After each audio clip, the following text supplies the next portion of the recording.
Jade from New Jersey, it's the SNL Nerds, the show where two comics from New Jersey nerd out about Saturday Night Live. I'm your co-host, John Trumbull. And I'm your co-host, Darren Patterson. Hey, Darren, how you doing? How you doing, John? How you doing there, birthday boy? Yeah. La da da da da da. It's my birthday. Yeah. It's your birthday. Hey, oppa. It's a big one. New decade. That's right. I am 50. Yeah. I'm not technically 50 yet. We're recording this on the last day of my 40s, but it's weird. I don't know how to take it still. I've known this one's coming for a while. If it were up to me, I would not have this birthday. I would just, put a hold on the whole birthday thing for a few years, but I was not consulted. If it was up to you, but let's put a pause on that aging another year thing. Let's just I really feel like nobody should be aging up from, like, say 2020 on. I mean, I feel like we haven't quite gotten back into the groove of things yet. So no, we have not at all. Things have been topsy-turvy, higgledy-piggledy. I'm broadcasting out of a closet. Nothing's been right. Yeah. That's I feel like we should just take a mulligan on the last couple of years, and indeed, yeah, this is weird, yeah. But dude, big 5-0, nickel donut. How are you gonna celebrate? You gonna go out to Vegas and gamble and hook up with some women of the evening? You're gonna skydiving, swim with the sharks, something wild and crazy. Gonna motorcycle jump off of a cliff over some school buses. Like what do you got planned there, fella? Have you met me? Because I'm from that. Those, none of those. Wait, are you not Evel Knievel? Wait, who am I broadcasting? I am not. I would have thought that you would have picked up on that sometime over the last 4 or 5 years, but no, not Evel Knievel. I did when I was a kid, though. I was a fan of Evel Knievel because, I was a kid growing up in the late 70s. Mm-hmm. And I remember, for a few years there, I really, really wanted to dress up as Evel Knievel for Halloween. Ooh. And I believe my mom, would buy the jumpsuits. And these were, the old Ben Cooper type Halloween costumes where it was, a plastic jumpsuit. Yeah. And I think I was outgrowing them every time. I think my mom tried to buy Evel Knievel jumpsuits for me, at least 2 or 3 years, but I always was outgrowing them. So I don't think I ever actually dressed up as Evel Knievel for Halloween. Well, John, now I know what to get you for your birthday this year. Yeah, this is my year. Year. Keep an eye out for your mail, in the mail, good sir. But you can't be a daredevil at 50. Why not? You can do whatever you want. Being a daredevil at 50, that's like getting up from the couch, and you don't sprain anything. Last weekend, I helped out a friend of mine. She was packing up somebody for a move, and I helped out with that. And the next day, I was feeling it. I was feeling it. Icing all the joints. Right, soaking in the tub, slathering myself in Bengay, doing all that. Getting older, it is not for the faint of heart. No, I agree. About 5 years ago, my knees just gave out, and now it's a thing where, when I'm sitting on the couch, I really have to decide if it's worth getting up to, get a drink. I mean, use the bathroom. The bathroom will always win out, but if I see the remote on the other end of the living room, I'm like, oh. Do I have to? I can watch this. This is good. This is fine. What is this, National Geographic? Perfect. All right, sure. Yeah. Why not? So to answer your earlier question, I'm just gonna do sort of a quiet the get together thing with some friends and stuff. I invited you. Yes, you did. You did. Yeah, contractually, I had to. Yes. That's right. It's in my contract. It's in your rider. Yes, I get invited to all of John Trumbull's party. That's right. Or I don't do this podcast. That's right. It's no brown M&Ms. Invites to all of John Trumbull's birthdays. So right. So we're gonna do that. I'm just gonna. I just want to get together with a few friends, hang out with a few friends, because I still don't do a whole lot of that. I'm still like a bit in pandemic mode. Mm, Um, so yeah, yeah. big gatherings. Don't do a whole lot of those. No, I mean I get it. I mean, like despite what people think and say, we are still in a pandemic, and Hmm. now with the monkeypox, that's a whole another Yeah, I don't even know headache. what the deal is with monkeypox I yet. don't I don't know. I got to do some reading up on the monkeypox. I don't know. We got everything at it. We got monkeypox, we got swine Yeah, flu, we got Zika, we got. I did get my second booster, my second COVID booster a little while ago. Oh, nice. So Okay. yeah. Oh, maybe I should do that too. Shit. Well, the cutoff for that is like 50. All right. So it's like if you're over 50, and I went like a couple weeks ago, and I was just like, hey, can I do this now? I just want to do it now. I just want to take care of it now. And they were like, yeah, All right. There you they they go. they, Way, they let me do it. way to celebrate the big 5-0, getting vaccines, as we all should. I am partying hard. Yeah. So yeah, I just want to hang out with like a few friends. I think I'm gonna have a steak. I haven't had a steak in like literally a Ooh, couple years, fancy and times. maybe have a beer or two. That'll be my big celebration. Oh, Maron. Look at this So guy. Like a yeah, yeah. like a None of big those are wig. things I do a whole lot anymore. So, but it's like a big birthday. You want to do something to mark it? Yeah, absolutely. No, please steak and beer. That's the only way to go. I mean, Exactly. all right. I can't wait. Exactly. So All that's right. yeah. That'll That's how you that'll do be it. my Monday night. All right, fantastic. And since it is your birthday, as we always do on the podcast, we decided to talk about a movie of your choosing, good sir. And Yes. so the movie we're talking about is this was a fantastic choice. It's Thank the you. 1984 cult classic hit. This is Spinal Tap. Yes. Uh, Big SNL connections with this one. I mean, because at the time this movie came out, or maybe like just after this movie came out, Harry Shearer and Christopher Guest were cast members on SNL. Michael McKean became a cast member in the 90s, about 10 years after this movie came out. Right. Billy Crystal and Dana Carvey both pop up in the movie, Yeah, that was that was a surprise to see. I which was like, is which is interesting. Paul Schaefer is in the movie, Paul Schaefer's in former band leader yeah, or yeah. band member of SNL. I think he ran the band the first few years, or was it Howard Shore? I'm getting Not mixed up. 100% sure. I mean, Tony Hedaya is in this film from National Lampoon's fame, who had a ton of connections with SNL. Yeah, Tony Hendra. Hendra, what did I say? You said Hedaya. You were mixing him Who up said? with Dan Hedaya, Oh shit! who Damn is it! wonderful.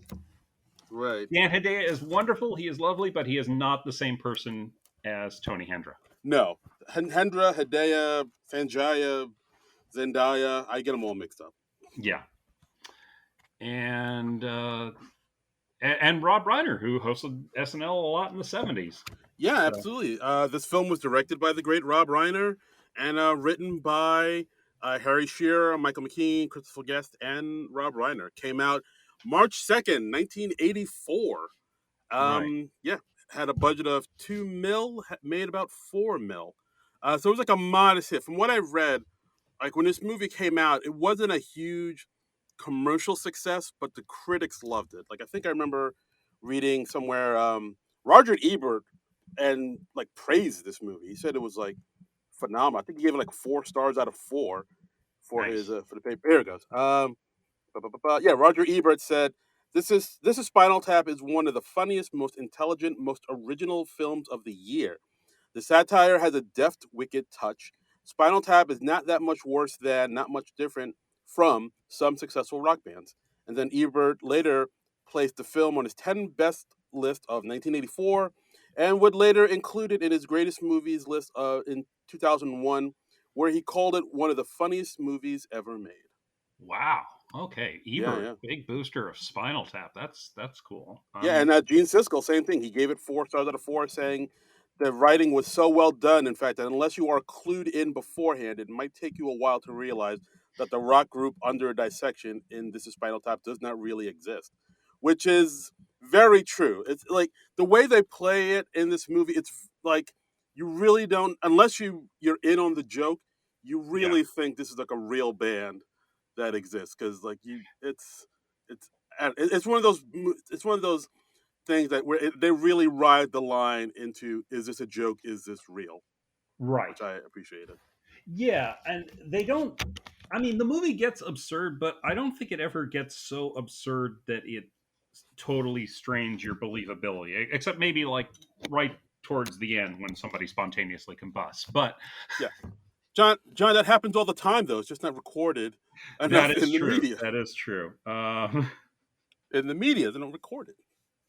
Yeah, and it's really an interesting film because it is shot as a a fake documentary. It's shot like a documentary, and that was not really a popular format in this era. I mean, it was before The Office. It was before Christopher Guest was doing all these types of mockumentary things. I Yeah, I mean, mean, we had a few precedents for this, like the Ruddles, right. but it was not a real popular format, and I think the behind the scenes of this movie is part of what makes it so interesting was because they basically invented a fake band and they invented a whole history for this band so that they could, even though the movie's improvised, they invented this whole history of the band with like the various albums they'd done and things like that so they could keep the history consistent in their when they were doing the mock interviews and such. Yeah, I mean, like the way the movie is structured, like you said, it's very interesting because like the characters are very lived in, and they have like a whole history, and they Yeah, have like a whole background. But then like when the movie is made, the mockumentary, that's made kind of very loosely. Like there's no real, like right. there's almost like a Curb Your Enthusiasm type of thing, where there's like a loose structure as to what's going to happen in the film. But for the most part, it's like most of it's just straight up improvise and like Yeah, improv. yeah. I mean, they said that. I mean, there are bits where Rob Reiner, he is not just directing the movie, he is also acting the movie as the fictional director of this documentary, Marty DeBurgi. Mhm. And apparently, he derived his name from the Marty comes from Martin Scorsese. Um, the Burge comes from Steven Spielberg, and the D comes from Brian De Palma. Oh I wow, think I didn't realize that's that. how he got that name. That's cool. But when he's interviewing them as Marty DeBurgi, he's interviewing the band.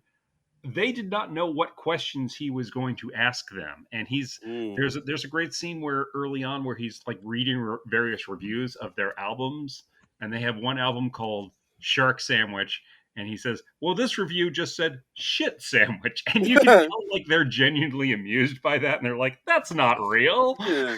Go. You can't even print that. Come You on can't. now. No, wait, you made that up." Yeah, like there's a lot you can see. I mean, if you really look closer, you can see there are points where they are breaking a little bit. Yes. Like there's one point where Marty DeBurgi, Rob Reiner, is Yeah. interviewing Nigel Tufnell, played by Christopher Guest, and David St. Hubbins, played by Michael McKean. And then like he's talking about like how there's like a lot of boys or like white males at their concerts, and then Yes. like that kind of gets into how come there aren't enough women at their concerts, and then he Uh-huh. talks about well you see we come up there and all taught spandex and trousers, the ladies can't take it, we get up there and there's like Yeah. there's like armadillos in our pants. And like Yeah. when when that line was said by Nigel, and when Nigel said that, you can see like a real smile come on Michael McKean's face of like how funny that line was. Yeah. It Yeah. was like stuff like that. Like I get a kick out of. I was watching an interview that the cast and Rob Reiner did with Harry Smith a few years ago for the 35th anniversary,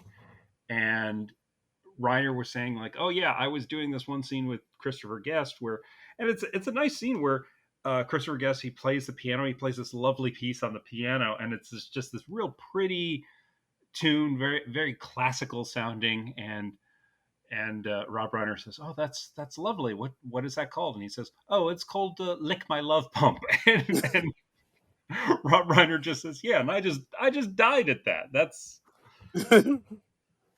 it, yeah. It's I mean, it's just it's so inventive and it's so funny and they're so quick-witted. Um, we've just got genius lines throughout the movie, like none more black. There's a fine line between stupid and clever, Mm. and of course the whole this goes to 11. I mean, like all those are just so genius, and Yeah.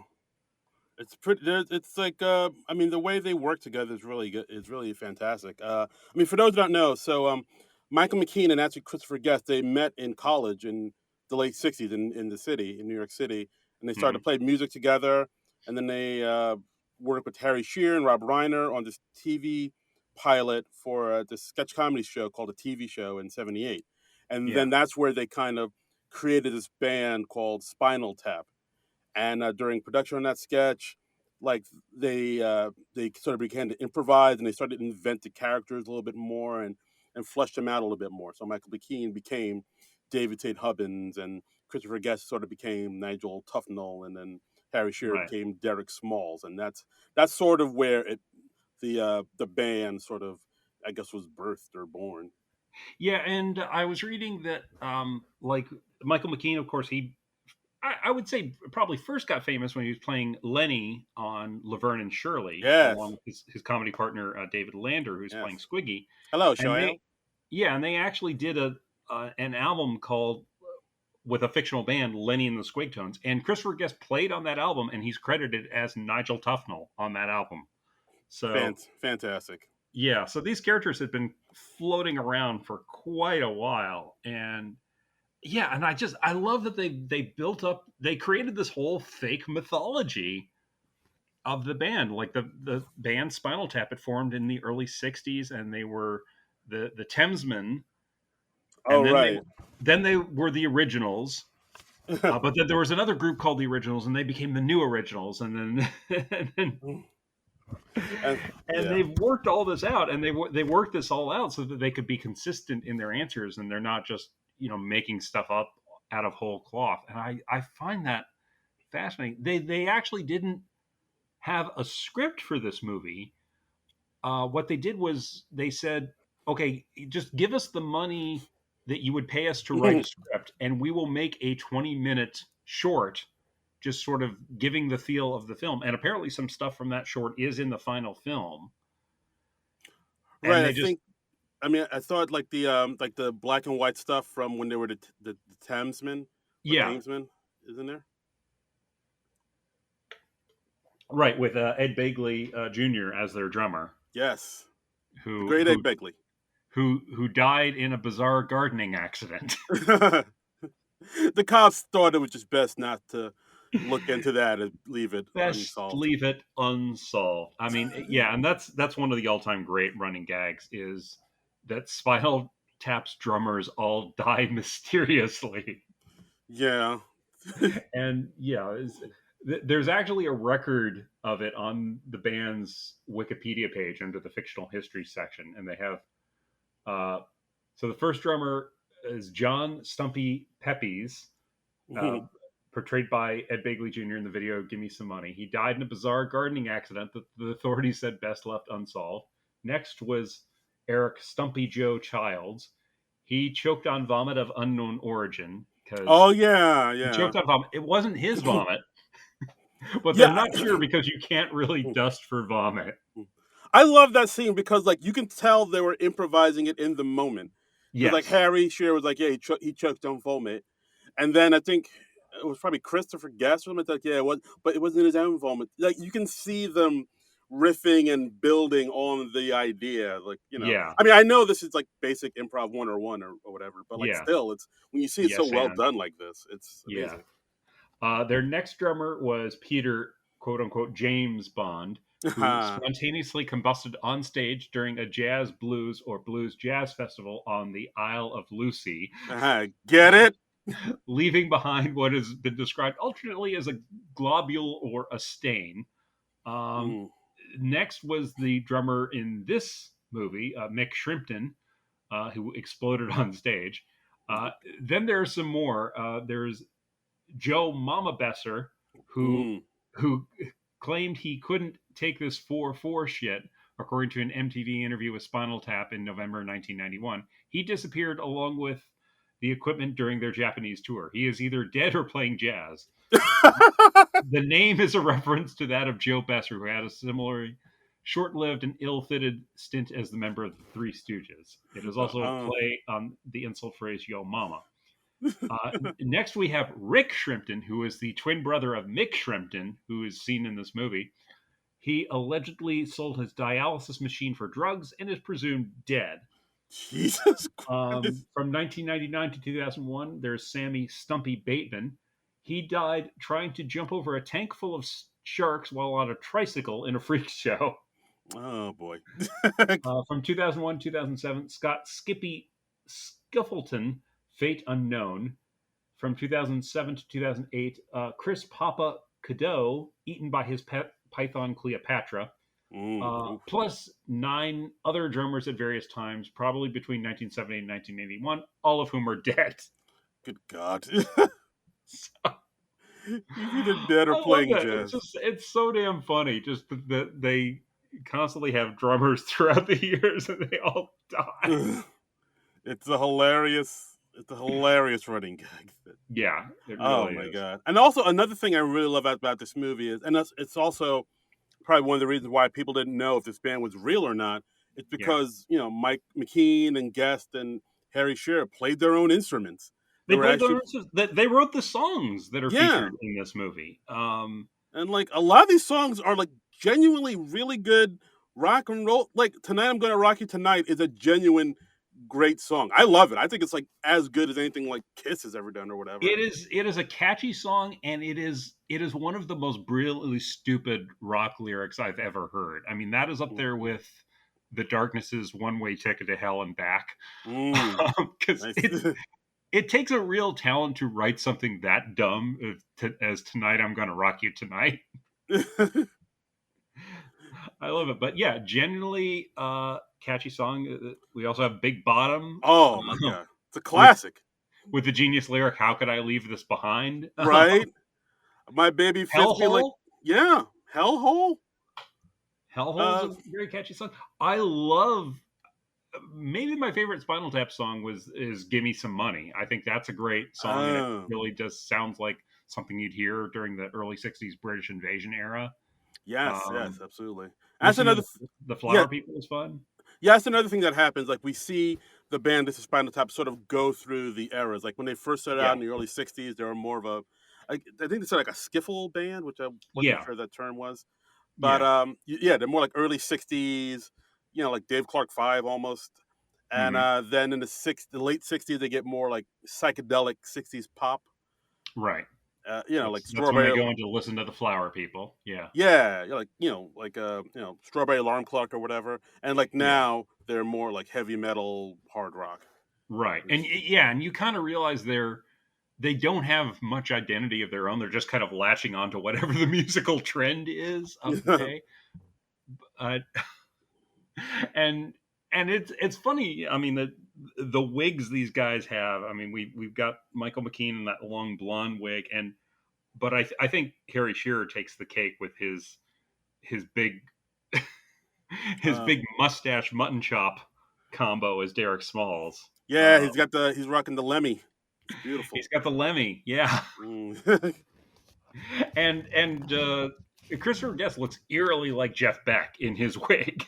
Oh wow. Yeah, I guess he does. Oh, I didn't know that. He really does. And I mean, it's fun. So like the movie follows them over the course of this tour through North America, and it just sort of gradually becomes very, very clear that their best days are behind them. I mean, early on, Tony Hendra, as their manager, Ian, he tells them very casually, he's like, "Oh, by the way, the Boston concert is canceled." And he says, "But I wouldn't worry, it's not a big college town." Which is just such a great understated line. Just Boston's not a big college town. It's but I love it. It's like just like lines like that are fantastic. We also see we have a lot of cameos from sort of bigger names in this one. Like one of the people that's in this film, the great Fran Drescher is in it as she's like the record exec. Bobby Fleckman, yeah, Bobby Fleckman as the artist relations person, and yeah, we see her at a party. We see her at a party that's catered by mimes. Two of those mm. mimes being Dana Carvey and a young Billy Crystal. Yeah, and it's like, I mean, before they were known in a big way, I suppose Billy Crystal was doing soap already at this point, but Dana Carvey, complete unknown. Yeah. Fran Drescher, this is pre Nanny, so she wasn't terribly known. I know she was in Saturday Night Fever, so she was probably just like a jobbing actress. Yeah, I think she was also in Doctor Detroit with Dan Oh yeah, Aykroyd as okay, well. yeah, Or, yeah, no. and I mean Patrick McNee from the Avengers, he pops up. Ooh. Um, the '60s spy show, not the Marvel Comics Avengers. Yes. Um, He didn't fight Thanos. he did not. I mean, he could have. He Yeah. could have. I mean, John Steed did a lot of cool stuff, but If there's anybody yeah, that could he's, lift, he's the yeah, head of the record label. Uh, that's right. Yeah, if there's anybody and that could lift me owner, it was him. yeah, Howard Hessman pops up. Yeah, that was a Always fantastic scene too. That's a great scene. I mean, and Howard Hessman, he also has one of the low key funniest lines in the movie where he runs into the band he's like a manager of another act, That's more and successful. yeah, and he runs into them in the lobby of the hotel, and he says like, "Oh well, I'd love to talk to you more, but I have to go wait in the lobby for our bus to get here." Just that is just genius, man. Howard Hessman. I mean, Oh, another guy with an improv background, and God, he just knocked it out of the park. it's fantastic. So much. There's so much good in this film, and also, Yeah. like you said, like there's like low key sort of lines like that, like Howard Hessman says that are really Hmm. hilarious. I feel like throughout this whole movie, there is a lot of that. There's like a lot of extremely subtle jokes that they Yeah. put in there that you're not going to get unless you're really paying attention and really thinking about it. Like one of them I noticed is that where they were at another party, I believe it was like an album release party or a no, it was Hmm. a record industry convention party, Yeah. and we see the band talking to people at the party, and then we noticed that both Nigel and David have like these like herpes sores or bumps on their lips. Yeah. They both have cold sores. Apparently, like they got that from because they both slept with the same groupie. Um, Right. I think there was a deleted subplot that made that even more explicit, and I think that might be on the DVD set that I have. There's a ton of deleted scenes on the DVD set that I own, Oh wow. and it really makes you realize like just what a massive thing this movie was. Because like you're you're making a movie through improv, you're going to get a lot of great stuff, but you're going to get even more fair to middling or maybe even not so good stuff. So you have to shoot a lot of stuff, and so, I mean, I'm sure this. I think they took like 9 months to edit this movie, so it was really shaped in the editing. Oh wow. So, Okay. That's 9 months. yeah, Is that the normal amount of time for something like that? no, no, that's a long Oh, it's time. oh, it's not. I see. That Okay. is not. I That is not. I know nothing about filmmaking. Yeah, yeah, but Okay. I mean, but yeah, like again, this movie has so many classic lines in it. I mean, of course, this goes to 11 is probably the most well known yeah, out of them. yeah, And like that's one of those lines. It did like I hate to admit it, that did take me a minute to figure out like what was so funny about it because it's like, oh hmm, yeah, like well, so basically in the scene, Nigel's showing the director his specially made amps, his speakers, and like, yeah, but they have on the speakers they have these dials that go up to 11, right. and and he's explained to the Well, it's director, one louder, isn't it? yeah, Yeah, it's one louder, isn't it? If yeah. if you need a little extra kick. But then And Marty DeBurgi very sensibly says, "Well, why couldn't you just make 10 louder and have 10 be the loudest?" And it just totally goes over Nigel's head, and he just goes, "Well, these go to 11."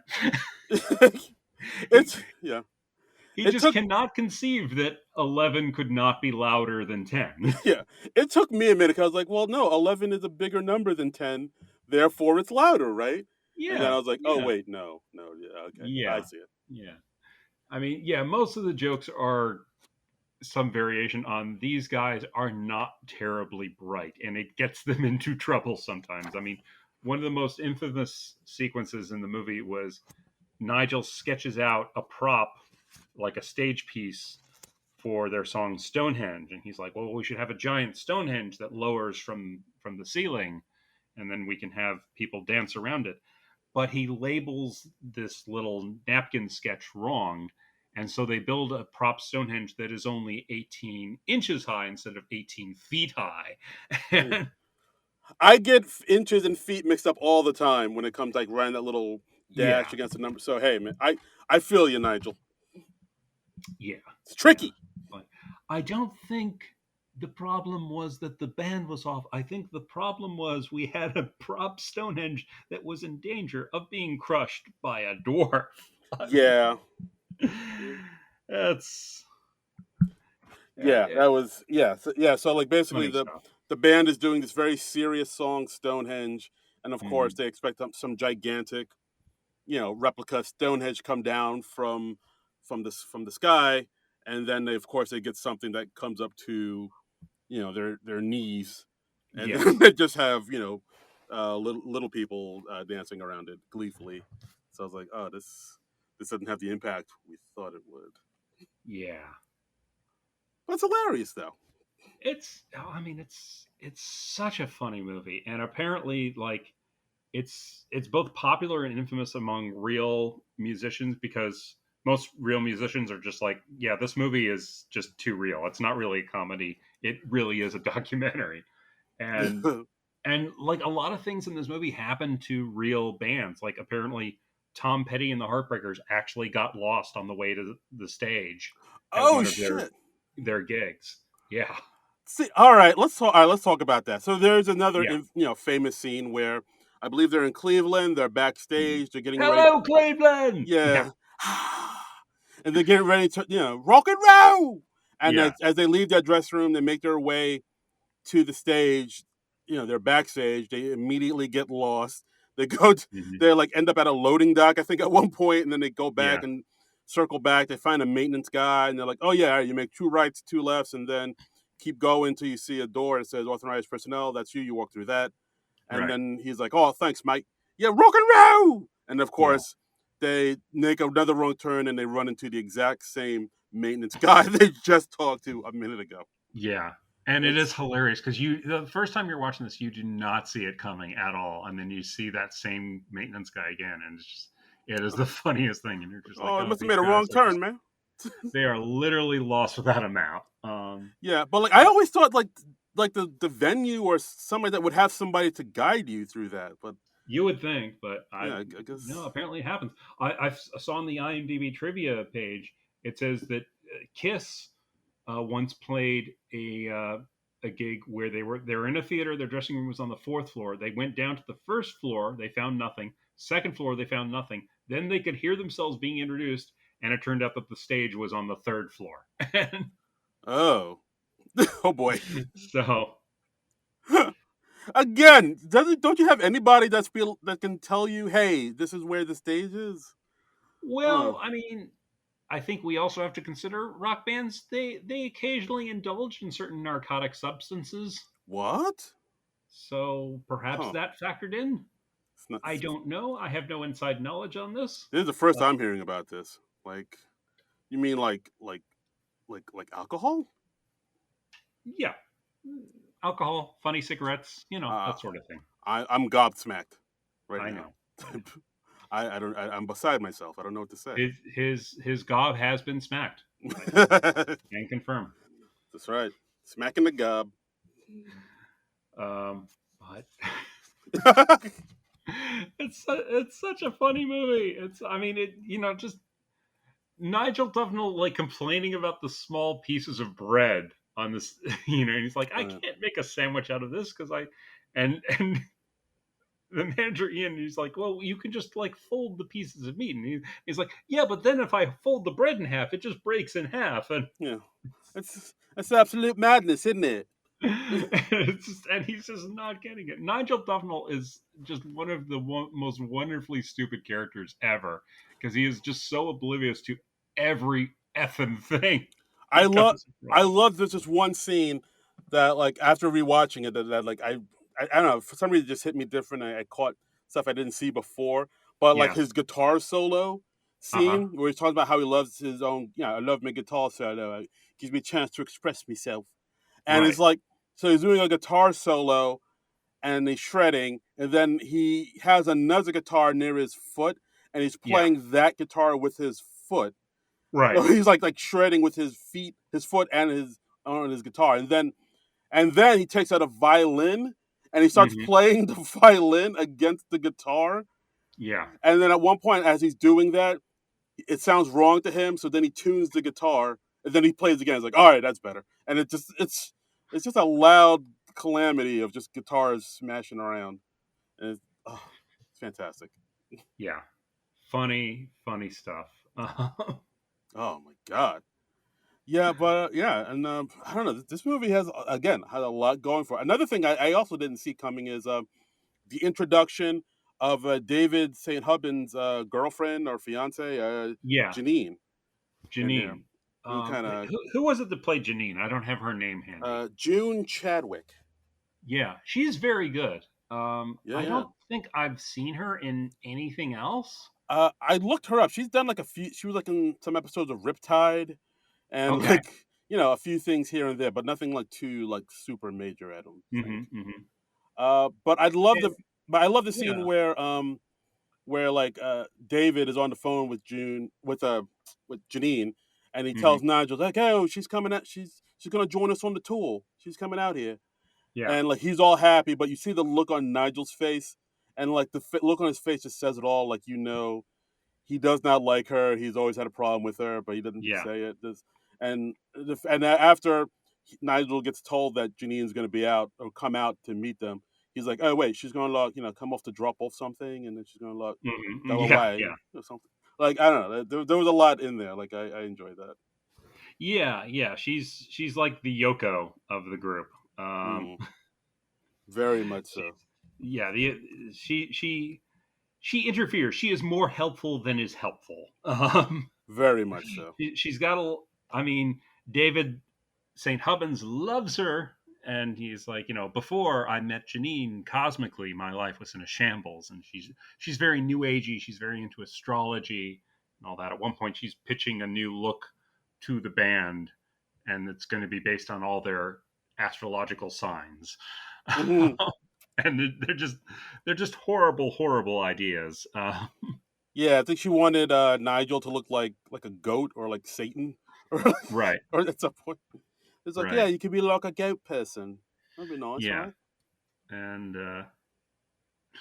it's yeah, it's funny stuff. So yeah, that adds to some conflict. We see David and Nigel, who are like these childhood friends. They have a falling out over the course of the movie, partly because the band's popularity is waning so much, and partly because the band is so mismanaged by Mm, Ian and then by Janine after Ian quits. right. And we see Nigel just quit and huff on stage when they're playing at an Air Force base, and and Air Force signals are coming over the loudspeaker in the middle of their set, and Nigel just is like, right, had enough. I'm off. And Yeah, that was. I mean, that was pretty devastating because, like, yeah, that at that point, that's where, like you said, like Ian quits because they had a big, huge fight after the whole Stonehenge debacle, yeah, and then so David, Janine takes up the managerial right. duties. They had, like, of course, another show canceled on them, so they did a show at a Air Force base where we get to see the great Fred Willard pop in Yes, yes. as like as one of the officers there. And like the moment you got there, you saw that like, oh, this isn't the this venue, these people that they don't want The Rock. Yeah, I mean Fred Willard again, another genius improviser. You've seen him in all of like Christopher Guest's movies, and he's like, "Oh, we're such fans of you and all your albums. Well, not you specifically, but the whole rock genre." I mean, that is just a genius bit of improvisation. We like music in general. Rock and roll Right, is right. nice. And yeah, and then of course, so you get the impression that these people aren't here to hear like loud, profane rock and roll. And of course, Right. they go in and they play Sex Farm. Yeah. But Working on a sex farm. yeah, yeah, And we see people just like sitting at their tails, just awkwardly, like, okay, well, let's tolerate this. yeah. It's oh boy, yeah. It's pretty fantastic. Yeah. I mean, well, we've been talking about Nigel and David all the time. We should give a little love to Harry Shearer's character, Derek Smoles, because Yes. he Yes. has some great, fantastic moments too. Like one of the moments I loved, of course, is the pod moment where they're on Hmm. stage and they're all three of them are in these pods that open up, and David's able to get out, Nigel's able to get out, but Derek's gets stuck and he's not able to get out of the little plastic Yeah. pod that Yeah. they're in. Oh, hilarious! Like I think at one point you He. see like a roadie try to bang on it with a hammer. Yeah. Yeah. I mean, throughout the entire song, they are trying to get him out of this cocoon thing, and and then of course the joke is they finally get him out, but it's the very end of the song, and Derek and Nigel are going back into their pods, which close on them successfully, and so or excuse me, David and Nigel get back into their pods, and Derek tries to rush back into his pod, but he just gets his arm caught. And Yeah, very, very funny. absolutely. And of course, like the big scene, I would say Derek Small's big scene is the airport security scene with the Yeah. metal detector. Yeah. I mean, Yeah. wow. Yeah. So for those that don't know, it's like basically they're about to get on an airplane. They all go through a metal detector. Derek goes through it. Metal detector goes off. The TSA person's like, "Hey, can you empty your pockets?" And he does. He goes through the metal detector again. It still goes off. He takes off more metal stuff. The metal detector still Yeah. goes off. So they're like, "All right, let's get the wand." They get the wand. They wand over Derek Smalls, and there it goes off the wand, but like around his groin, his Yeah. crotchal region, Uh-huh. and then he's like, so the TSA is like, so sir, do you have any like a metal plate in there or something? And Yeah. then of course we see a defeated Derek Smalls take out a cucumber wrapped in foil and Yes. just put it on. Well, And then he was flying. I mean, what else are you gonna do? that I mean, I was like, dude, can't you just get a cucumber when you get there? Like, why do you need it? I mean, you have to keep it cool, so you have to wrap it in foil, and Like foil, like, it's like plastic wrap, man. Come on, that's a rookie move. yeah. Yeah. But yeah, but like the fact that they don't, again, it's another joke where they don't go into explaining it. Like, why does he have it there? I mean, So they Yeah. they just do the joke and they trust the audience is smart enough to get where Yeah. that was going. Well, they Like, have armadillos in their trousers. yes. Um, uh, I also love in the middle of their tour, we see them at Graceland and we see them at Elvis Presley's grave, and they attempt to sing Heartbreak Hotel together, like in tribute to the king. But they can't settle on what key they're doing it in. So it's just, I mean, that's a very funny scene. that's It's a very, fantastic. yeah. Like, I think like it began with David like genuinely just kind of singing the song, and then the other guys want Yeah. to And it starts harmonize. out as like a sincere kind of touching tribute, and then it just because they're such idiots, it just degenerates. Mm, it's pretty fantastic. Yeah. Oh my god, yeah, this movie has like so much good in it. Like, It's such a funny movie. It's yeah. so. When did you first see this movie? I mean, Oh. I first saw it like in college and like in the early '90s. I remember I was part of the entertainment board at my college union board, Mm-hmm. and we did a rock and roll themed movie night one night. We showed Mm. this. We showed the Doors movie, which was very recent at the time. Um, and what Okay. else did we show? The Blues Brothers, Oh wow, of course. and there was some fourth movie that I'm forgetting, and I really should remember because I did a poster for this. But Yeah, yeah, yeah. So yeah, this was the first time I saw that movie in college. So it was about 6, 7 years after it come out, and just love at first sight. Yeah. When did you yeah. first see it, Darren? Wow, it's been a while. Like, I think I'm pretty sure I first saw it in college too. Like, Hmm. it's one of those things like when you're a comedy nerd, like you hear of movies that you need to watch. Like, oh, you need to watch Yeah, Caddyshack. You exactly. need to watch, so and so. You need to watch Ghostbusters. You need to watch. It's one of those movies, if you have not seen it by a certain point, your friends make you feel bad for not seeing it yet. Absolutely. It's a movie that is so good, your friends will berate you for not seeing it. Yeah, I think on this podcast I mentioned I still haven't seen Time Bandits yet, and like I think I told some of my friends that, and they're like, "You need to watch Time Bandits." What's Time wrong? Bandits is worth seeing. Terry Gilliam, yeah, he knocked it out of the park on that one. Yeah, Yeah, absolutely. But yeah, like I mean, I will say that about this movie, of course. Like, if you're a fan of comedy, if you're a comedy nerd, if you're an improv nerd, this yeah. I would say this movie is like mandatory Or viewing. if you're a music nerd, Yeah, yeah, absolutely. yeah, it's.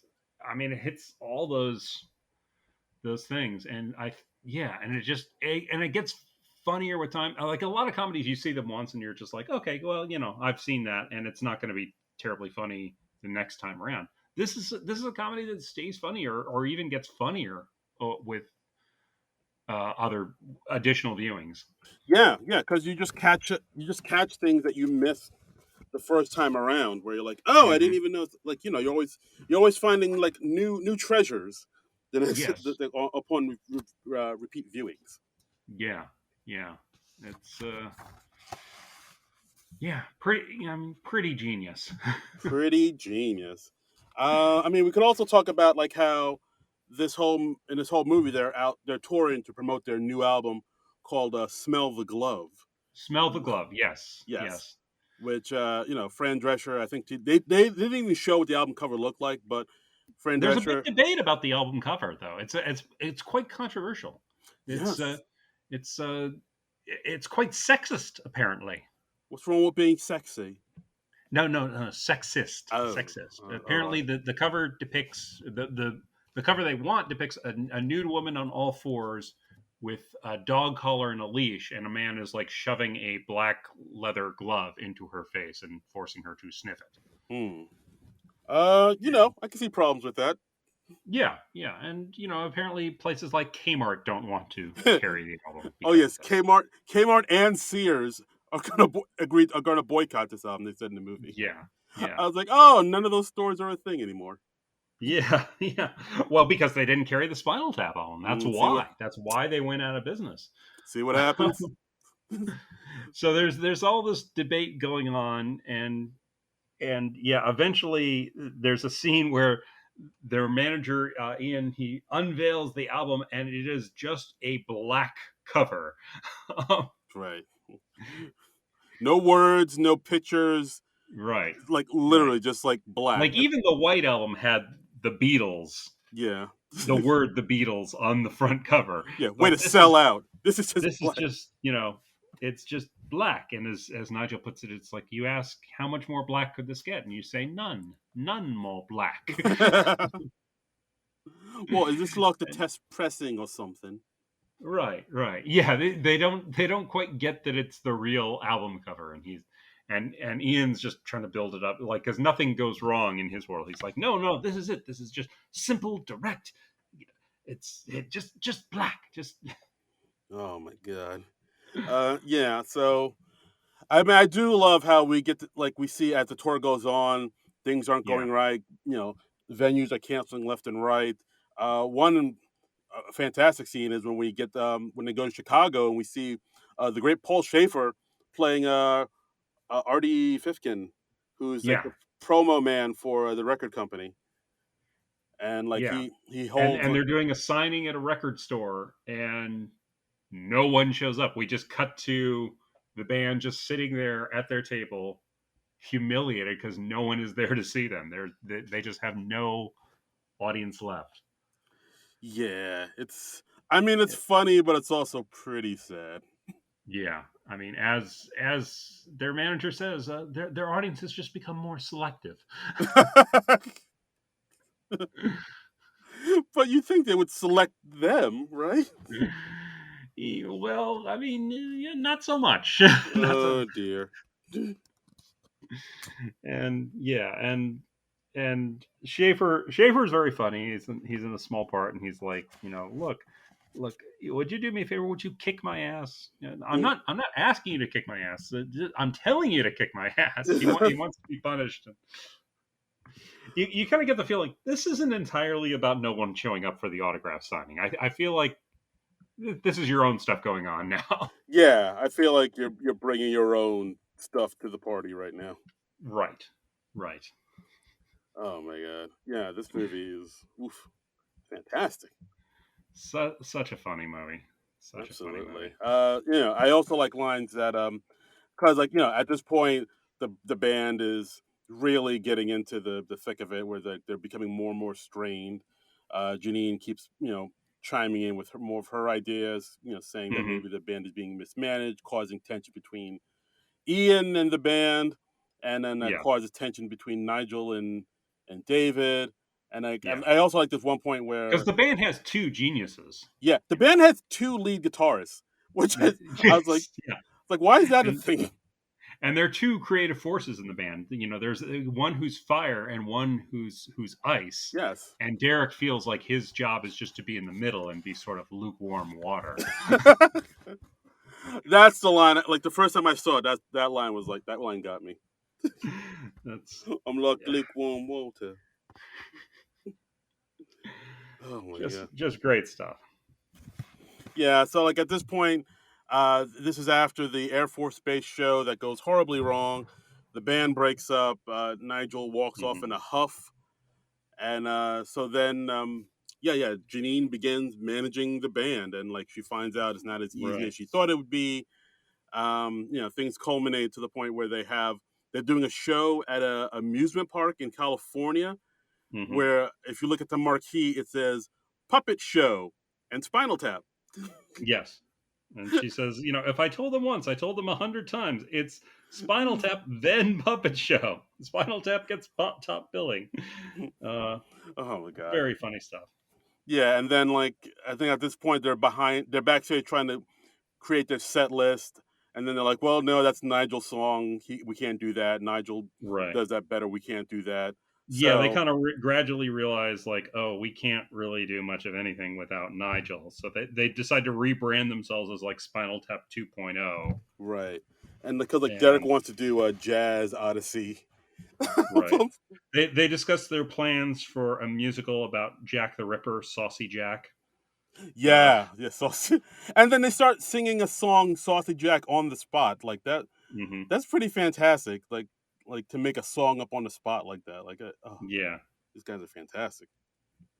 I also like one of my favorite parts was when they're doing the Jazz Odyssey at the amusement park, and Hmm. they can totally see that the small audience that did come out to see them just aren't digging the sound. I think Yeah, they're yawning. They're making gestures.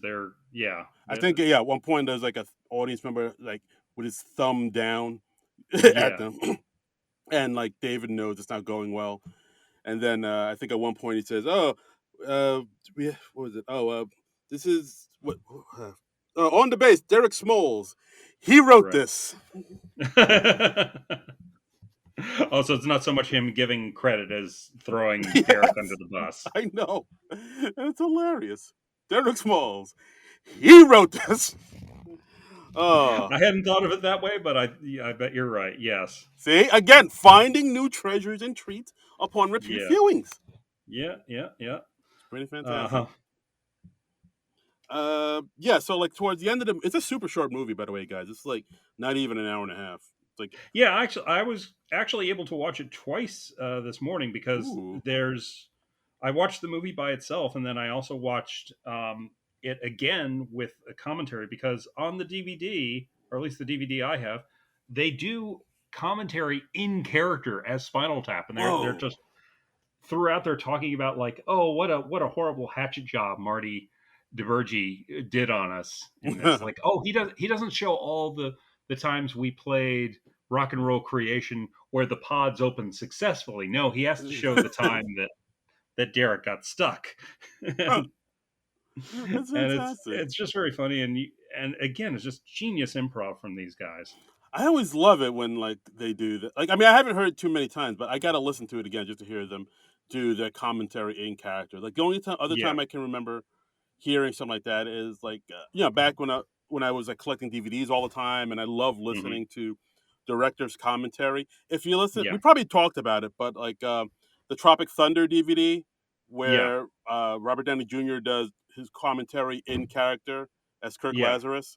Well, Like, he doesn't drop character until he finishes the DVD commentary. I mean, my God, Chef's Kiss. That thing was, Yeah. oh, it's worth, folks. It's worth the money if you got it on DVD. Go out and buy it right now because it is. Yeah, I've never listened to that commentary. I got to listen to that one time. I know on the Freaks and Geeks box set there is one episode where they have three of the teachers do commentary in character. Oh wow. So it's Thomas F. Wilson, who's probably best known as Biff from Back to the Future. He played like the gym teacher. Mm. They had Mr. Chalchevsky, who was the math teacher, and they had Rosso, who was the guidance counselor. And the three of them did a commentary on an episode in character, and it's hilarious. Wow. Yeah. All right, I got homework. I got to check that out. That's always fun. Yeah, break out the Freaks and Geeks DVD box set. Yeah, we'll do. I know you have it. Guilty. Yeah. Guilty as charged. No, you have it, Darren Patterson. Don't front. I do. All right. Don't even pretend you don't own that Freaks and Geeks box set. Don't be acting like you ain't got no Freaks and Geeks box set.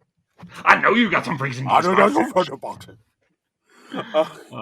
But yeah, the commentary on Spinal Tap is very, very funny. Yes, absolutely. I think that's on YouTube as well. I think I saw it floating around. It probably is. I saw it floating around the YouTube. Enterprising young person has put it up on the YouTube. Some hero. Yes. I need a hero.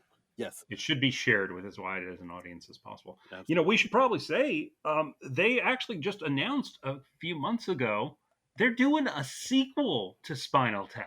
Woo! Which, I mean, how shocked were you to hear that news?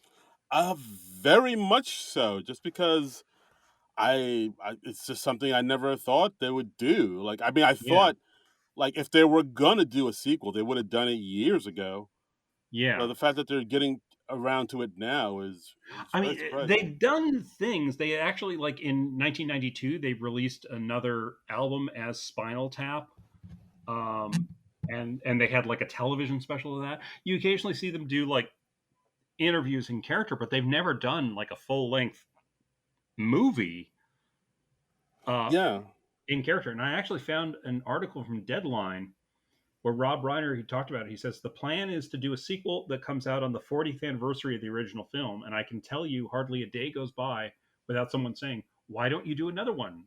For so many years, we said, "Nah." It wasn't until we came up with the right idea how to do this. You don't want to just do it to do it. You want to honor the first one and push it a little further with the story. And I actually found, I hadn't seen this before when this story first broke. They actually described what the premise of the sequel is going to be. Ooh. Had you heard this? I have not. Okay. Breaking news. Let's get into it. Yeah. So Rob Reiner says they played Albert Hall. They played Wembley Stadium all over the country and in Europe. They haven't spent any time together recently. He means the band. And that became the premise. The idea was that Ian Faith, who was their manager, he passed away. In reality, Tony Hendra passed away. Ian's widow inherited a contract that said Spinal Tap owed them one more concert. She was basically going to sue them if they didn't. All these years and a lot of bad blood we'll get into, and they're thrown back together and forced to deal with each other and play this concert. Okay. So that sounds like a pretty cool premise to me. I like it because it's got some built-in conflict. And I mean, I like that we're acknowledging that Tony Hendra is no longer with us. Yeah, absolutely. And it's cool that we're kind of adding to the mythology of the band. The band is like apparently broken up and they're kind of forced to get back together. One more job. One more job. Yeah. Yeah. I mean, that sounds, I mean, we can get a lot of, I can see I mean, it's like a basic premise, but like I can see them doing a lot with it. I can see them pulling a lot of the newer improv people into this movie. Maybe some SNL people, maybe some people from who are on SNL who are like huge in the comedy improv world would be a part of this. Well, he says that their hope is they want to get some guest artists. They want to get some some real life musicians Mm. in the movie, and he says we're talking about doing possibly doing a couple books, but one will be tap moments that real bands have had, Oh. where it'll be real bands talking about like sort of humiliating Spinal Tap esque moments they've had. Oh. Fantastic. And Rob Reiner says, I'm back playing Marty DeBurgi. The band was upset with the first film. They thought I did a hatchet job, and this is a chance to redeem myself. I am such a big fan, and I felt bad that they didn't like what they saw in the first film. When I heard they might get back together, I was a visiting adjunct teacher's helper at the Ed Wood School of Cinematic Arts. I drop everything to document this final concert. And so that, yeah, that's going to be released March 19th, 2024. Wow. Yeah, that's So like around the 40th anniversary. Holy cow. yeah, yeah. I mean, I think that's really cool. And I mean, wow, just the thought of them getting that together, literally 40 years since the first film. That's really cool. I don't think they've started shooting anything of it yet, but I'm actually looking forward to this.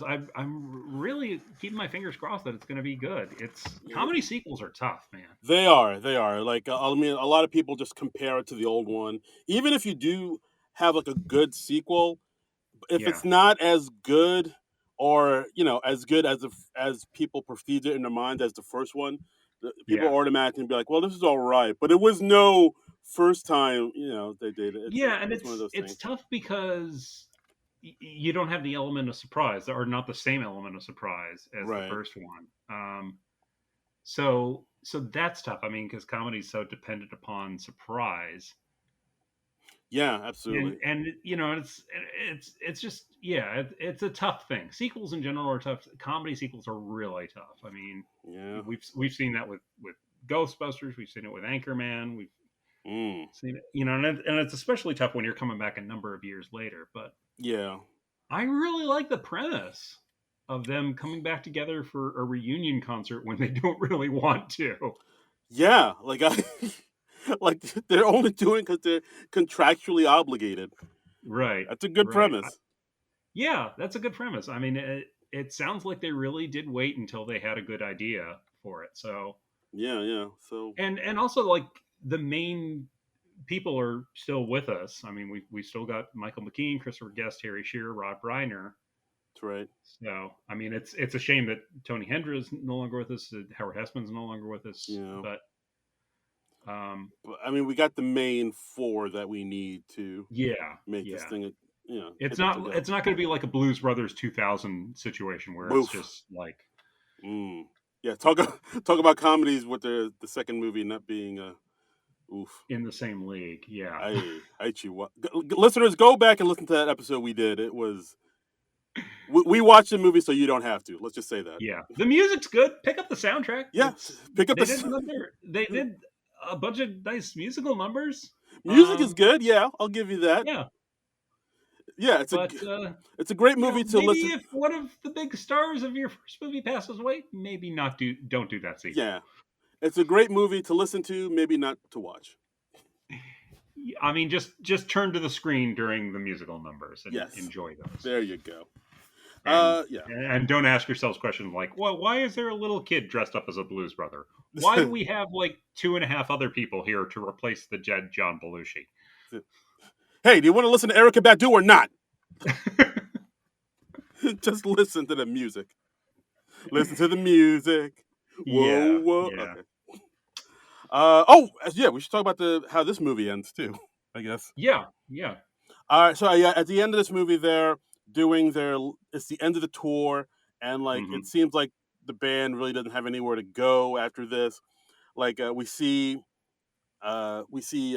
with Derek and David talking about how after this they're gonna have all this free time. It's like, oh, this is actually a good thing that we don't have an album coming out and we don't have anything else lined up. This is good. We have free time to do Hmm. the musical about the Jack the Ripper. This is great. They're kind of lying to themselves, being like, yeah, this is fantastic that we have absolutely nothing like lined up in our future. And so they go play. They're backstage, ready to perform their last performance, and we see Nigel pop in.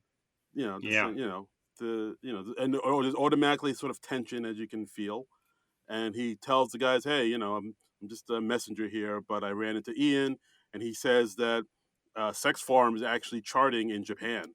It's actually number 5. We're actually doing really well in Japan. So he wanted me to see if you guys want to get together and tour Japan. Yeah. Which And is, I mean, and that is such a thing that bands do. I mean, especially like if their fan base in the US or wherever their home country is wanes a bit, they will just go wherever the yeah, gigs are.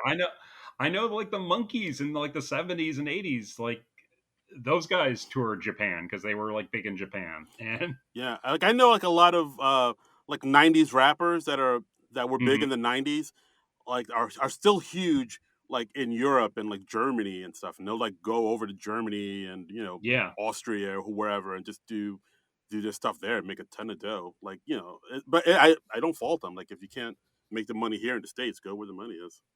Yeah. I mean, it's yeah, yeah. It's yeah. As Norm Macdonald was so good to remind us, Germans love David Hasselhoff. I mean, Hasselhoff was big in Germany, and Yeah, so Hasselhoff toured the f out of Germany. He's there when the Berlin Wall fell. that's right. That's the Hall of Fame, no fool. Yep, There's a reason he was Star. Hasselhoff does not miss a trick, man. That's right. There's a reason he's Star Lord's perfect dad. Exactly, Absolutely. exactly. Yeah. So the band hears this news and they kind of brush it off, and then they walk past Nigel getting ready to do their last show, and then you Hmm. actually see this kind of tender moment between Nigel and David where they kind of like look at each other, and Nigel's like, "Hey, dude, have a good show." It was weird. Right. It was like a sincere moment in this like kind of silly, And goofy. you know what?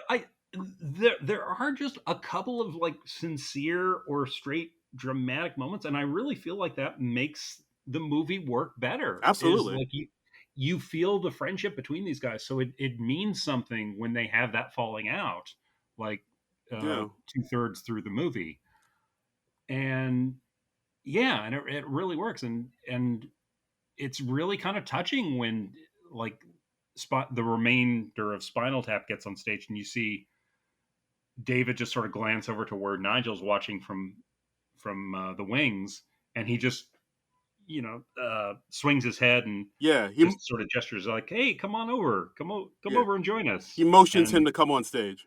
yeah, yeah, and Nigel just like runs on stage, and there's like a big cheer when Yeah. he gets on stage, and it is kind of touching. You want to see these guys get back together and be happy and make music together. Yeah, I think that's like one of the biggest things that this movie did. Like in under an hour and a half, they like introduced these characters that not a lot of people know about, and they make you Right, care about these characters so much. Like right, after you see all the trials and tribulations they go through about gigs canceling and right. pods, cocoons not opening, and Yeah. of Stonehenges being built wrong. Like you really care about them, and you kind of want to see I them mean, succeed.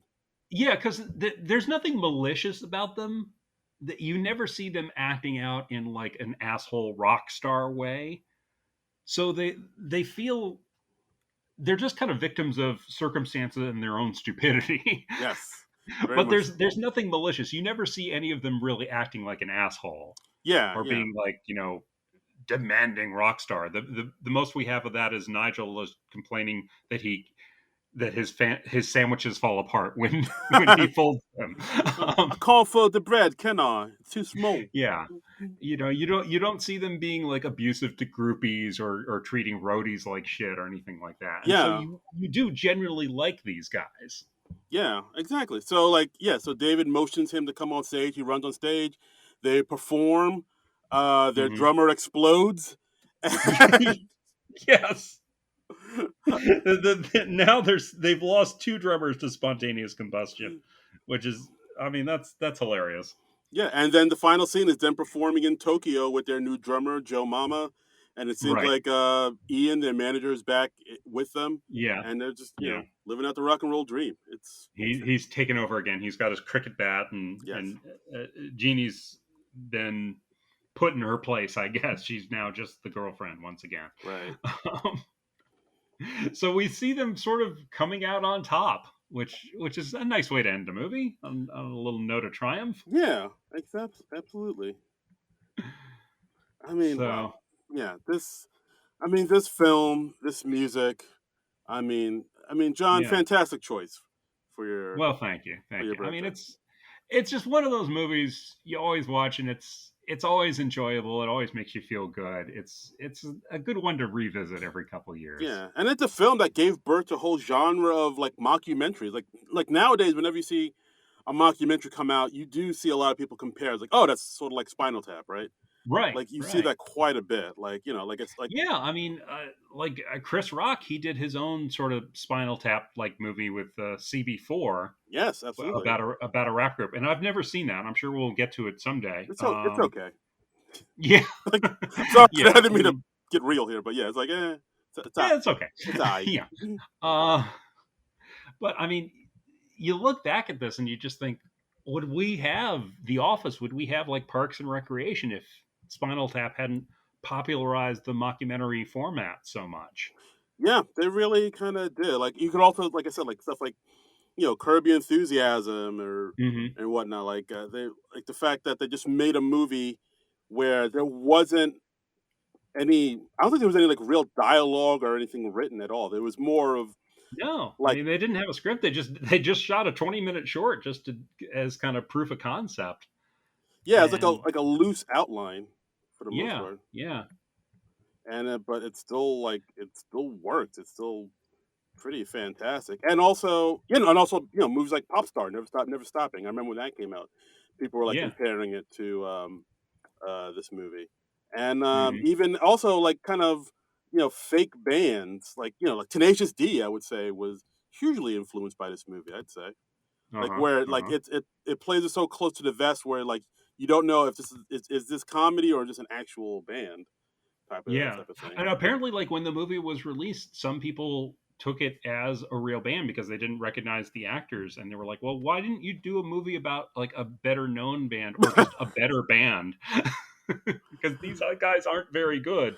And I found an interview with Michael McKean where he was saying that like at one of the early screenings there were a couple women who came out and they were like at the bar or something and they were just like, oh, they're just so dumb. and they, and they were taking the movie at face value, which I mean I think that's wonderful that they were just able to walk that line where they are stupid, they are clearly very very stupid, but they're not so stupid that they become unbelievable, because I think it would be less funny that way. Right, exactly. They're not like Yeah, they strike just the right tone of being believable, but also letting you know, oh no, I'm joking. This is comedy, but it's just it yeah, rides that line so finely, and yeah, it's yeah, pretty fantastic. But yeah, like we said, like when this movie came out, the critics loved it. Didn't make a ton of money. It was only a modest hit, but like later when it came out on VHS, it became a bigger cult following.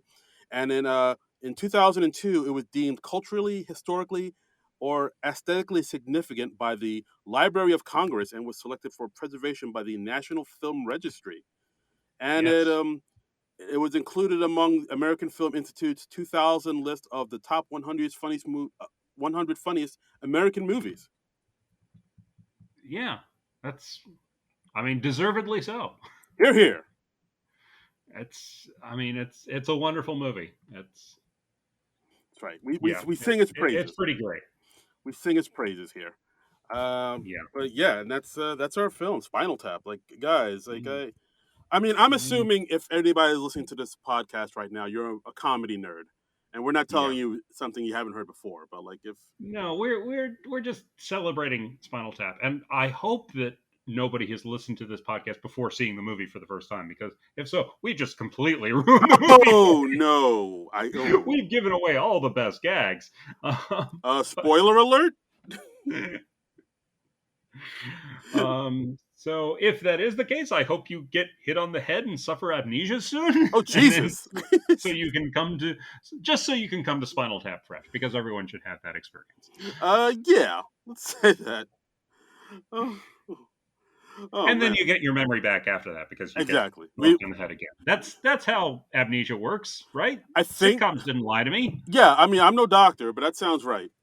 Right, right. I have not studied Everyone medicine. knows you get amnesia from one bonk on the head, and then Yeah, you get bonked on the head a second time, and then it's all better. yeah, exactly. You get hit on the head from sitting under a coconut tree, and Right, makes a coconut noise as you hit, and you forget, and then right, it comes back to you once you get hit in the head once again. Just like that Goldie Hawn movie, Overboard. We all know right. that. And then there's some mix up with Mr. Furley along the way. Exactly. Yeah, Or Mr. Roper. I'm pretty sure they reran. I'm sure they did that twice. yeah, they probably did. Yeah, Yeah. I mean that's why they got Don Knotts on. They were like, hey, we can recycle all these scripts now. We just cross out Roper and write in Furley. Mr. Furley. Oh, there was a big misunderstanding with Mr. Furley. But I mean, yeah, I'm looking forward to seeing what they do with the sequel. I've got a good feeling. I mean I all I knew before I read that Deadline article this morning was that they were doing a sequel, and I had no idea what the premise was. But Mm. now that Rob Reiner said what the premise is, I'm like, okay, yes, I'm on board. That sounds good, man. I'm down with it. I can't wait to see what they do. Can't wait to see who they get on this into this movie. Like I imagine there'll Yeah, be they'll try to get who was in the original movie. I imagine maybe they'll get a bunch of Christopher Guest people that were yeah, best in show folks and whatnot. I imagine seeing some new improvisers, maybe some SNL folks, maybe some other that'd be improvisers fun. That'd be that I'm fun. not even thinking You know, about. do you ever think it's weird that Christopher Guest, he does all these improv movies, and Christopher Guest, he's married to Jamie Lee Curtis, Mm-hmm. and Michael McKean is married to Annette O'Toole, and they're both very talented uh, actresses in their own rights. I always think it's weird that I don't think they've ever popped up in any of the Christopher Guest movies. Maybe are they not comfortable improvising, or Oh, do they not want to mix personal and professional? I just think it's weird that they don't ever show up in those movies. I never thought about it. Like, maybe there's a thing where they do want to keep their work separate. Um, Yeah, yeah, I mean, as far as maybe the thing where like they either both of those actresses maybe aren't that great or not as comfortable improvising. I mean, I know yeah, Jamie Lee hosted SNL back in the '80s.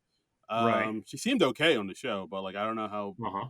I don't know how super into it she is, or Annette and Yeah. Michael McKean's wife. Maybe the same thing. Maybe I'm sure if they wanted to be in the movie, they could just be like, "Hey, can I I?" mean, yeah, they're both funny comedic performers. They're both very funny in their own right. Yeah, So absolutely. yeah, Or I'd maybe love to they see just them. maybe they just know that there are better, stronger, improvisers out there, and they'd rather those people get a shot than they. I I don't can't say. know. I never thought about that. It's a good question. I don't know. It's just an idle thought that I've had.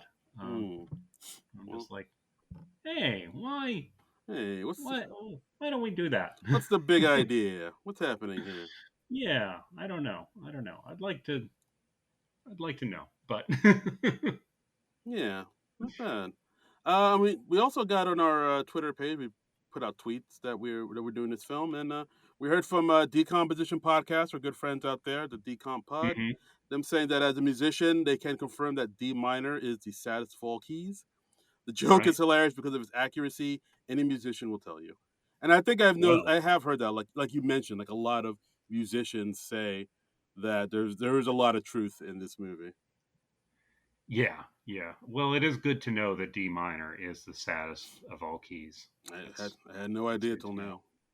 Yeah, Mhm. and we should mention. I don't think we mentioned Spinal Tap actually appeared on SNL around the time this movie was released. They were promoting the movie, and Barry Bostwick interviewed them briefly. There's like a 5-minute segment, you can find it on YouTube, of Oh right, them being yes. interviewed by Barry Bostwick. It's kind of weird seeing Spinal Tap with a laugh track, or a live audience laughing. It just Yeah, seems wrong somehow, you know? yeah. It definitely works better when there's not people laugh. Like Yeah. it is weird. Like when you hear the laughter, it sounds kind of cheesier. It's But it's breaking the reality of it, you yes, know? yes, that's it. So yeah, it's kind of weird. It's kind of weird. I'm just like, no, this we don't need to hear the laughter in this style of comedy. It's funnier without it. Mhm. So, Absolutely. But yeah, check that out, guys. It's like a quick 5-minute clip, and it's pretty hmm damn hilarious. yeah, yeah. Absolutely. And that's the episode, guys. Thanks for listening as always. I mean, this is Spinal Tap. My God, it's top tier. Top tier. Go out and watch it Top. right I now. mean, if you put that in your top 10 comedies, I would not debate you on that. No, not at all. That's.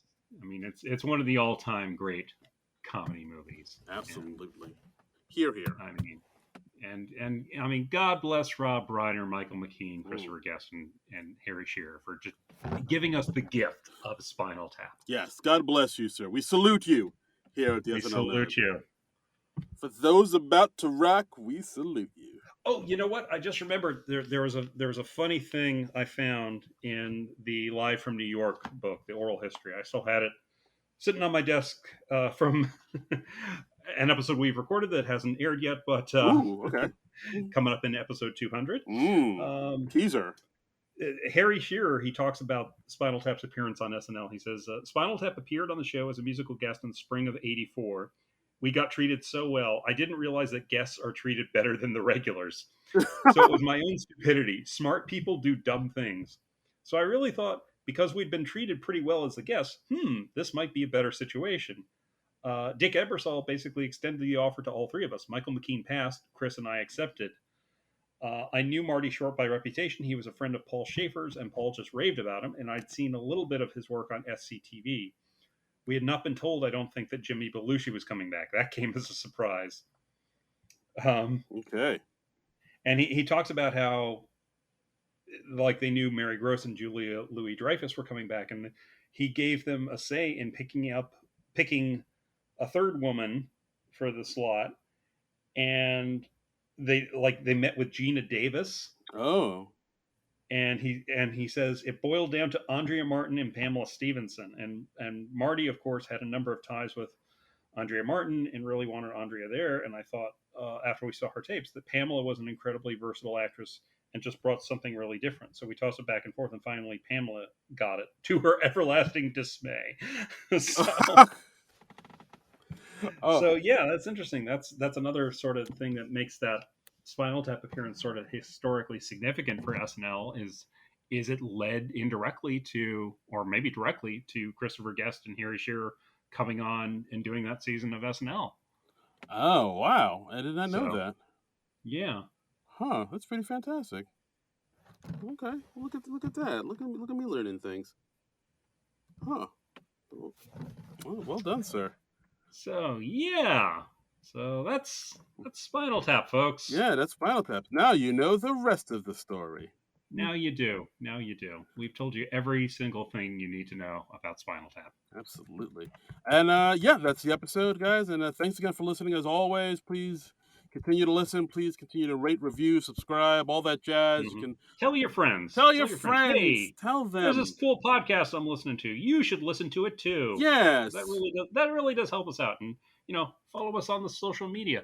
For instance, you could find us the show page at SNL Nerds Show. That's where you could follow us if you're so inclined. Yeah, and we got a Patreon too. You can give money to our Patreon as well. Mm-hmm. Go to the Non-Productive Network website, Non-Productive.com. Our Patreon is there. Give us money, why don't you? And you can and you get a little bonus content for that. Yeah, and you help keep the show going. You can also follow our individual Twitter and Instagram accounts. I, for instance, am at Trumbull Comic. That's TRUMBULL and the word comic. And I'm at Darren Credible. That's DARIN Credible. Twitter and Instagram. And folks, give John a happy birthday tweet if you can. I mean, just show your love. Show your love. Yeah, okay. You can do that.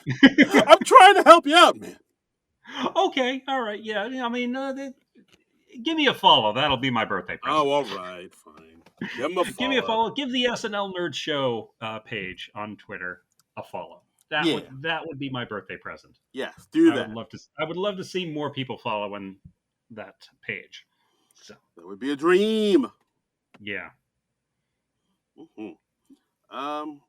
Yeah, and so that's it. I guess that's it. We're just gonna peter out from here on out. that's what we do best. We're just gonna peter out. We're gonna break up acrimoniously, and then apparently we're gonna get back together in 40 years and do another podcast. That's right. That's our plan right now. Yeah, John's got a motion for me to get up on stage behind the microphone or behind the laptop, and I'll be looking off stage, and I'll run up, and people will cheer. Yes, as we podcast on stage together. Reunite. That's the dream. Reunited once again. Reunited, and it feels so good. Mm-hmm. So we'll be back next week, and we're gonna do something else cool. Do we want to say what have we decided? Have we? We kind of discussed it.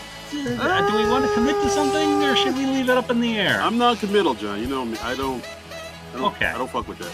Okay. So this will be a cliffhanger. Yes. This will be a cliffhanger. Come back next week. See what we decided on. And until then, nerds out!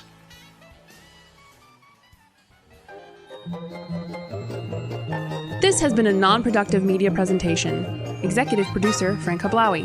This program and many others like it on the Non-Productive Network is distributed under a Creative Commons Attribution Non-Commercial No Derivatives license. Please share it, but ask before trying to change it or sell it. For more information, visit non-productive.com.